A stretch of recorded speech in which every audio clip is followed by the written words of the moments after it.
Muy buenos días a todos, espero se encuentren muy bien.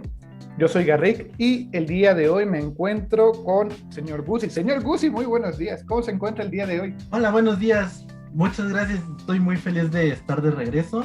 He estado algo ocupado trabajando en los enemigos y algunos otros detalles gráficos, entonces por eso habíamos detenido un poco las transmisiones del podcast y creo que ya estamos en una etapa en la que podemos empezar a mostrarles un poquito de ese trabajo porque siempre estamos estamos trabajando en esto y en lo otro. Igual y ya, igual y ya podemos enseñar un poco más, pero pues ya, aquí listo para un tema muy interesante. No, sin duda, señor Guzzi. De hecho, spoileando un poquito a nuestra audiencia, en lo que ahorita usted está trabajando es en el retoque de las caras de algunos de los protagonistas, de algunos aliados, de los enemigos. Ya creo, ya se terminaron los enemigos, ¿no, señor Guzzi? Creo que ya los terminó. Bueno, faltan uno que otro humano, me parece, o ya son casi todos.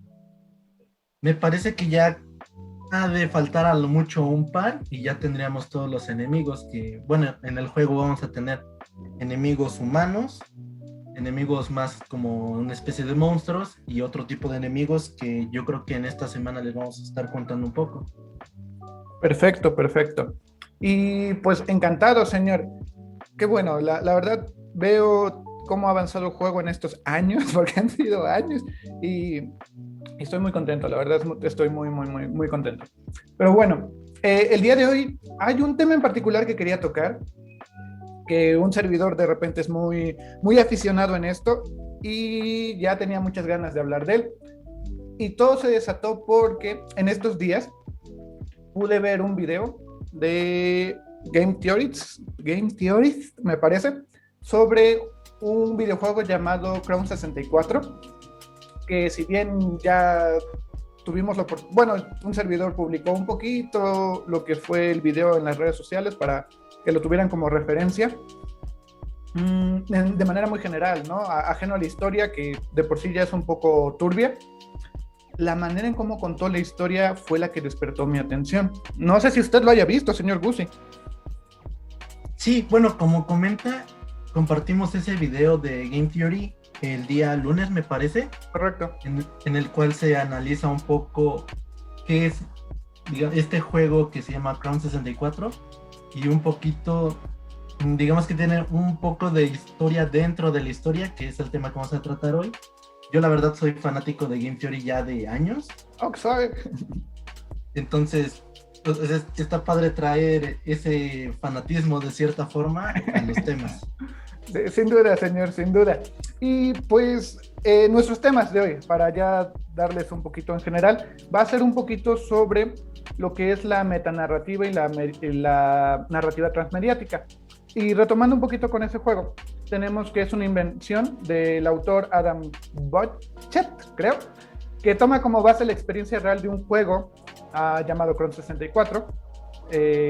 No, es Crazy Crown 64, me parece, en su término en inglés, sobre el cual existe una historia de suicidio, un poco de muerte, ¿no? Problemas familiares, todo muy, muy, muy, muy macabro. Y alrededor de dicho juego, ¿no? Dándole un área propia de aura propia de misticismo y miedo bastante peculiar.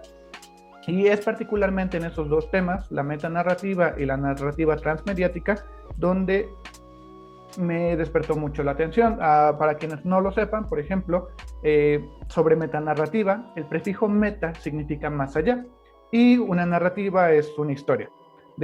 Con esto tenemos que la metanarrativa será, por tanto, una historia más allá de la historia, que es capaz de abarcar otros pequeños relatos, por ejemplo, en su interior, dentro de esquemas que trascienden más o menos o hasta cierto punto son del todo universales. Para este caso del juego de Crown 64, es interesante considerar que el autor ha creado una historia ficticia, ha creado un juego ficticio que a su vez cuenta de manera indirecta una serie de relatos o una propia historia que derivan dentro de la generación de ese microuniverso. Esto también se le conoce como lore. Ahora bien, la narrativa transmediática, que es una palabra conformada por la preposición trans, a través de, pasar de un lado a otro, y el sustantivo media, que es un conjunto de medios de comunicación, soporte, canal, etc. La narrativa transmediática es un tipo de relato donde la historia se despliega a través de múltiples medios y plataformas de comunicación. De esta forma, para la historia que el autor ha generado, tuvo la oportunidad de ocupar videos, el videojuego, relatos orales, relatos escritos, redes sociales, foros de internet, e incluso ya tiene una comunidad enfocada directamente en documentos de Google para armar ese tipo de compendio de historia, relacionándose todos ellos entre sí y que en su cabalidad explican ya todo lo que está ocurriendo de manera más balanceada e interesante. Lo interesante o lo que a mí me agrada mucho de este tipo de forma de contar la historia es que usted puede llegar a ella a través de, no sé, yo lo vi por ejemplo en un video de YouTube y señor Guzzi de repente lo vio en Facebook, pero son cachitos de historia, ¿no? Que a la larga se están armando entre unos y otros. Y esto es lo bonito, porque no necesariamente yo tengo que ser amante de los videojuegos o fanático de Facebook para entrar en ese mundito. Sí, claro, también es importante tomar en cuenta que el hecho de que existe la metanarrativa y la transmediática no es algo exclusivo de juegos, o sea, también es algo que existe en novelas, en películas, y, o sea, puede que nosotros no lo veamos de una forma tan evidente, y son unos conceptos un tanto complicados de entender, pero creo que la mejor manera de explicarlo es dar un par de ejemplos. En cuanto a la narrativa, bueno, la metanarrativa, yo daría el ejemplo de Doki Doki Literature Club, que es un juego de estilo simulación de citas, y dentro del mismo juego existe pues sí, una historia oculta con una intención más oscura y al mismo tiempo una intención, pues yo le diría un poco de impacto social. No quiero spoilear más o menos ni la historia ni cuál es la historia más allá de esa historia. Lo vamos a hacer de todas formas, ajá. Pero digamos que en resumen la idea de este juego es que rompe con los conceptos y las expectativas que tiene una persona de este género, ¿no? O sea, en un simulador de citas, pues la intención es como la interacción en el caso de bueno, ahorita creo que ya es más común que sea chico con chica o con chico o chica con chica y chico, o sea, es eso, una simulación de citas, y este juego lo que hace es romper ya sea las mecánicas o ideas de la historia. Eso en cuanto a la metanarrativa. En cuanto a la narrativa transmediática, creo que el ejemplo más presente ahorita es Star Wars. ¿Cierto? Ya que cuenta con películas que serían como su línea de tiempo principal, por así llamarlo. Correcto. Pero desde un inicio ha buscado apoyarse de cómics. Actualmente ya sacan películas spin-offs, o la serie como la de Mandalorian o la que van a sacar de Boba Fett, o sea, ya son otros rubros, pero que siguen contando una misma historia, o en este caso podemos llamarle que es de un mismo universo. Es interesante, la verdad, y Bebé Yoda es tendencia, entonces, bueno, cuando sale es tendencia. Entonces, sí, es muy, muy bonito. Y sin duda, ¿no? Cuando ambas herramientas se combinan, llegan a crear cosas muy, muy, muy particulares, ¿no?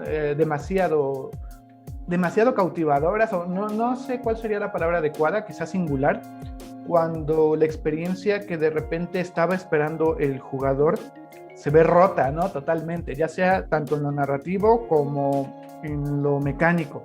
Y si bien lo ha señalado el señor Guzzi, yo no quiero tener pelos en la lengua. Yo quiero citar algunos spoilers, ¿no? Principalmente porque esto es muy interesante y ya son juegos un poquito viejos, entonces tampoco es que vaya a decirles que Darth Vader es el padre de Luke o algo así, pero pues consideren que... el primer ejemplo que tengo es Undertale, entonces, spoilers. La particularidad con la que a mí me agrada o lo tengo como referente es su capacidad de alterar los archivos de guardado, el hecho de saber cuándo el jugador ha cargado la partida, cuándo ha matado a ciertos personajes. Me agrada muchísimo que recuerde las variables pese a los reinicios y las partidas guardadas anteriormente, y así como junto todas las decisiones del jugador. Otro ejemplo es Nier Automata, donde En uno de los tantos finales se le pide al jugador de manera poética, ¿no? Casi, pues mecánica, que se sacrifique para poder ayudar a otras personas que no conoce, y con esta decisión sus archivos de guardado se pierden por completo. O sea, es un simbolismo muy bonito, algún día lo quiero implementar. También eso sucede en uno de los finales del primer Nier, me parece. Otra de las historias, por ejemplo, regresando un poquito a lo transmediático, tenemos la saga de Gears of War, donde en dicho universo, que está muy grande, muy bonito, tiene también su versión en cómics, donde cuenta aquellas razones, trasfondos o incluso contextos de su historia, que es por demás crudo. Y cuando digo crudo, abro, que no lo voy a decir acá porque igual YouTube nos tumba el video, señor Guzzi, pero sí, la historia que manejan los cómics sí es un punto y aparte de los videojuegos. De hecho, me gusta mucho el cómic porque no se censura en absoluto. Pero bueno, otro videojuego que abarca también esa transmedia es The Wolf Among Us, que es el lobo entre nosotros, que es un videojuego basado en los cómics llamados Fábulas o Fables en inglés, donde seguimos la historia de Bigby, el lobo feroz, y lo que está pasando en Villa Fábula. Esto pasa poco antes de los acontecimientos del cómic e inclusive llega a explicar algunas situaciones que no se han explicado en el cómic, pero forman parte de dicho universo. También, como lo mencionaba señor Guzzi, más spoilers todavía, señor Guzzi, que en Doki Doki Literature Club, lo que a mí me agrada mucho fue que para obtener el final correcto, o el final completo, si lo quiere ver así, el usuario o el jugador, si todavía le podemos llamar así, tiene que interactuar con los archivos de los personajes. O sea, personaje.txt casi le tiene que dar en la torre, tiene que hacer una serie de pasos para poder obtener un buen final. O sea, se tiene que meter a los archivos del juego. No olvidemos, ¿no?, que el referente, no sé si el máximo, pero uno muy famoso es el famosísimo Psychomantis de Metal Gear, donde en dicha batalla, con la primera vez que conocemos a este personaje, este enemigo puede leer la tarjeta de memoria del PlayStation y detectar otros juegos de la misma compañía, pero otros juegos al fin y al cabo. Me parece puede detectar si el jugador, por los archivos de guardado, ha jugado Crash Bandicoot y Castlevania Sinfonía de la Noche. Y todavía, para ensalzar más a este personaje, la única manera de derrotarlo es desconectar físicamente el control del PlayStation de la ranura 1 y meterlo a la ranura 2, porque se supone que tiene poderes psíquicos, y todo lo que quiera, y es la única manera como de perturbarlo. Y sin irme ya muchos, muy lejos, entre algunos otros ejemplos de manera ya alejada de los videojuegos, tenemos Starship Troopers, tenemos Matrix, tenemos Rayuela de Cortázar, entre muchos otros. Y es lo interesante, ¿no? Es lo bonito de poder manejar ambas definiciones, que no necesariamente tienen que estar juntas al mismo tiempo, pero es muy interesante. La experiencia se vuelve muy única cuando lo logra. Sí, de hecho, bueno, yo encuentro difícil que se manejen a la par la metanarrativa y la transmediática. Y también algo importante que tenemos que mencionar es que todo esto es enfocado a la narrativa, a la historia. En el caso de Psychomantis, es meta porque interactúa en la forma en que nuestro personaje jugable está interactuando con el enemigo en este caso. O sea, si fuera solamente, por ejemplo, el cambio de disco o lectura de cartucho, cierto, se podría mencionar cuando salió el primer modelo de Nintendo 10, también había una forma en que los juegos de Pokémon, que usted le ponía un cartucho de otra versión antigua, lo reconocía y le daba otras opciones, pero eso no es metanarrativa porque no tiene ninguna intención dentro de la historia. En el caso de Psychomantis, sí lo es. Sin duda. Y Y es curioso porque estos dos tipos de narrativa de cierta forma pueden llegar a ser como contrarias, ya que la metanarrativa es más asociada con lo experimental y de la mano de lo experimental van los juegos indie o independientes, mientras que la narrativa transmediática es algo que utilizan más las compañías o franquicias que saben que pueden crecer aún más, y eso es porque tienen los recursos ya sea monetarios o creativos, o sea, ellos saben que tienen una marca tan grande que regresemos al ejemplo de Star Wars. Si yo tengo las películas, pero quiero llegar a la gente que no le gustan las películas y solamente le gusta leer libros, yo confío tanto en mi franquicia que sé que puedo escribir una novela y va a gustar, y entonces esta persona se va a jalar a ver las películas. Entonces esa transmedia es como para crecer más, sí. Mientras que la metanarrativa es algo como, pues podríamos llamarlo un poquito más de culto o algo más experimental. Sí, sin ninguna duda, nada más haciendo un paréntesis rápido, señor Guzzi. Me gustó muchísimo cuando indagaba sobre este tema una imagen que vi de un titiritero, ¿no? Interactuando con la marioneta. Porque aunque ese acto de ventriloquismo, ¿cómo se dice? Ventriloquismo, le voy a decir ahorita, espero no equivocarme. Es como algo muy común que ya manejamos, ¿no? El típico titiritero y la marioneta haciendo un sketch. De repente está siendo muy meta, porque es una persona del mundo real interactuando con un personaje de carácter ficticio, ¿no? No imaginario, es ficticio. Y esto ya se viene haciendo desde tiempos griegos y más allá. Entonces, es muy bonito, ¿no? Que siempre regresamos a nuestras raíces, señor Guzzi, y es bastante significativo que estemos ocupando, si bien quizá en un nuevo estilo artístico como lo es el videojuego, ¿no? Porque de arte tiene chorrocientos mil cosas, pero con técnicas que se vienen ocupando desde hace siglos o milenios. Bueno, no, siglos, milenios no tenemos tanto tiempo. Sí, y bueno, es que si bien las personas en sí hemos crecido gracias a tecnología, cambios en el ambiente, lo que sea, los intereses siguen siendo los mismos, y más cuando se trata del entretenimiento. O sea, hay un dicho por ahí que es que a las personas les gustan que les cuenten cuentos. ¿Cierto? Y si lo reducimos a su mínima expresión, los videojuegos, las películas, lo que sea, es un cuento. O sea, a nosotros nos gusta que nos cuenten cosas, ya sea de algo que ya sepamos, algo nuevo, lo que sea. Y ahorita estaba pensando en algún ejemplo que tal vez podríamos debatir, que aplica tanto la metanarrativa como la transmediática. Uh-huh. Y creo que yo mencionaría a la serie WandaVision de Disney Plus. ¿WandaVision?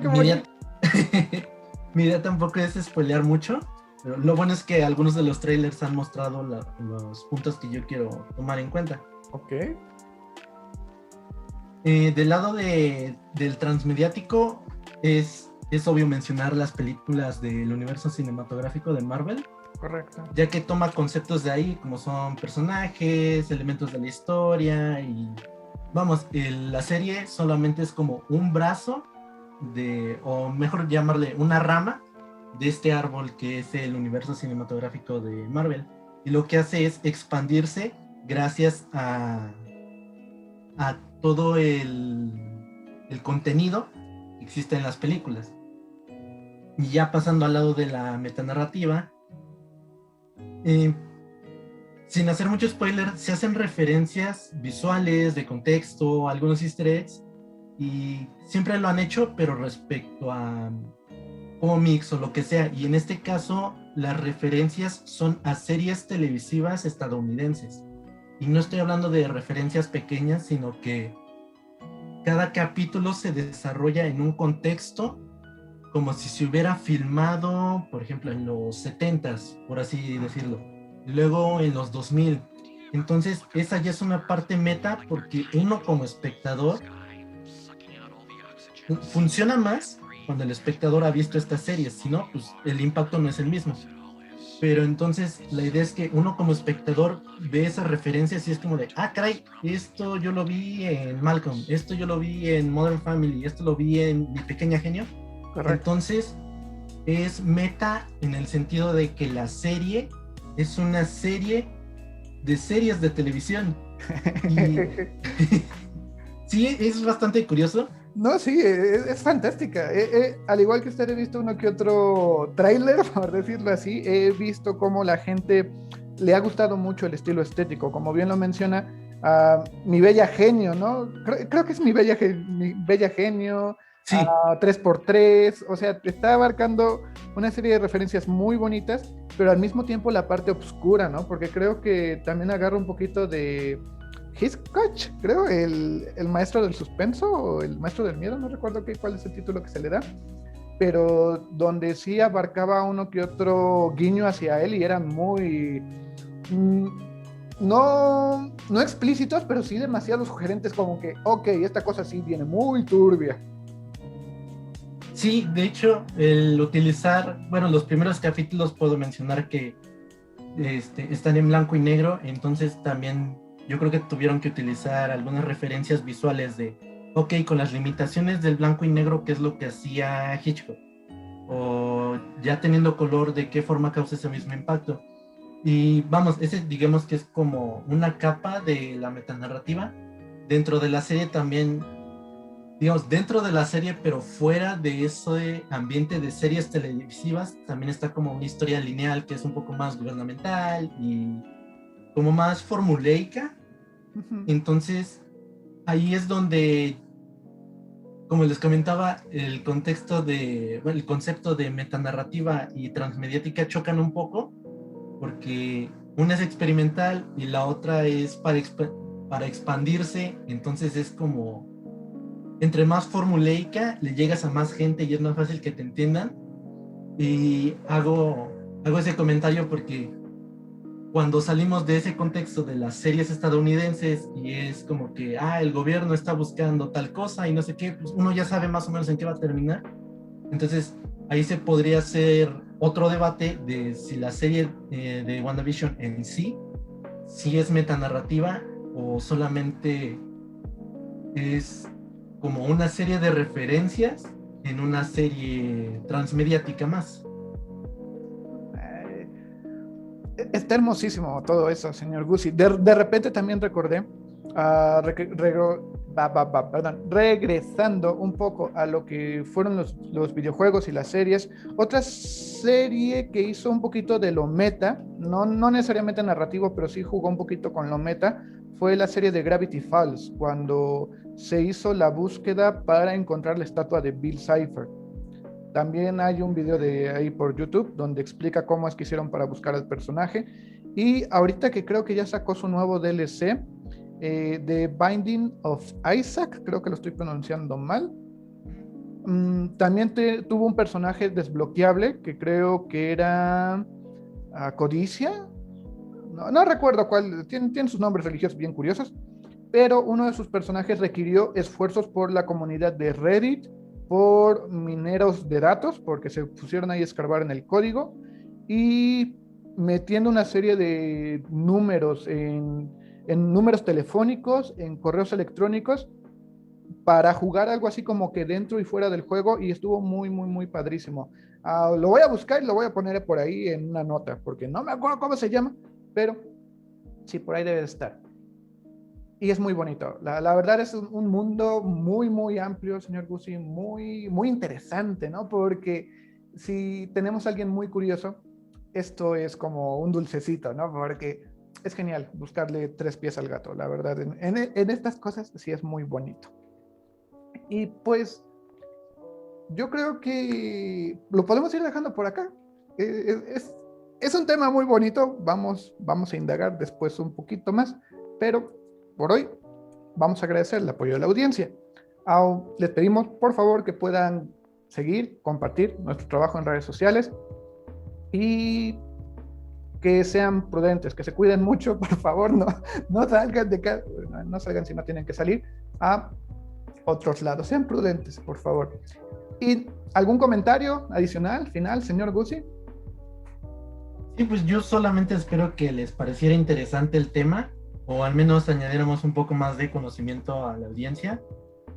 Yo, la verdad, si bien conozco del tema, no he jugado yo así que de primera mano algún contenido que sea metanarrativo, pero aún así vi gameplays de, en este caso, Doki Doki, y sí causó un impacto como muy fuerte en varios niveles, por así llamarle, o sea, en la historia de los personajes, en el comentario social que hace y en cuanto a la jugabilidad.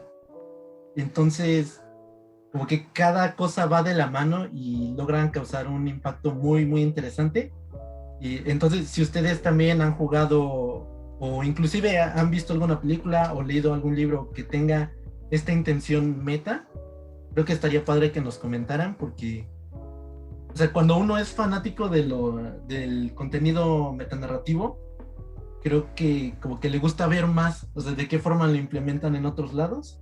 Entonces díganos cualquier cosa que ustedes hayan visto por ahí. Perfecto. Pues por mi parte sería todo. Agradezco la presencia del señor Guzzi y yo soy Garrick y les deseo un excelente día. Saludos.